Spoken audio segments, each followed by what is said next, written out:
Gen Z अब बोल्छ झोलेहरूको चाकमा घन्टी कसको साइकलको साइकलको होइन के जेन्जीको भन न फेरि है त घन्टी कसको जेन्जीको घन्टी कसको जेन्जीको जेन्जी अब बोल्छ झोलेहरूको चाक पोल्छ जेन्जी अब बोल्छ झोलेहरूको चाक पोल्छ जेन्जी पुस्ता जिन्दाबाद झोलेहरूको निक्लियो पात जेन्जी पुस्ता जिन्दाबाद झोलेहरूको निक्लियो पात well done guys well done अब बाटोमा पनि यसरी नै नारा लाउनु पर्छ है चुनावसम्म के भन्छ यो बाटोमा यसरी नारा लायो भने त पागल भन्छ हामीलाई सबले भन्नुहोस् न त यदि देश विकास हुन्छ भने म आफूलाई पागल घोषित गर्न पनि तयार छु किन घोषित गर्नु पर्यो त पागल हो भनेर सबलाई थाहा छ त मजाक नगर है यो मजाक गर्ने समय होइन देश बनाउने समय हो तँलाई देशको नक्सा बनाउन त आउँदैन देश कसरी बनाउँछस् म एक्लैले बनाउने होइन नि त हामी सबै मिलेर बनाउने हो देश बन्नलाई सबै नागरिकको योगदान चाहिन्छ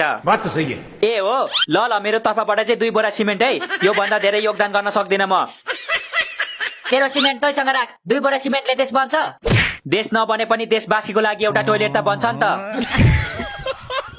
अनि एउटा टोयलेटमा सबै देशवासी अट्छ त कस्तो कुरा गरेको तिमीले अटेन भने पछाडिबाट लात्ती हान्दै ठेल्नु पर्छ नि त मैच्याङ ओइ धेरै बकवास नगर त तँलाई देशको चिन्ता छैन छ नि देशको होइन मलाई त विदेशको पनि माया छ त्यसैले अर्को महिना विदेश जाँदैछु म विदेश जाँदैछस् रे अनि खोइ त हामीलाई त केही थाहा छैन त तिमीहरूलाई किन थाहा हुनु पर्यो तिमीहरू मेरो छोरा छोरी हो र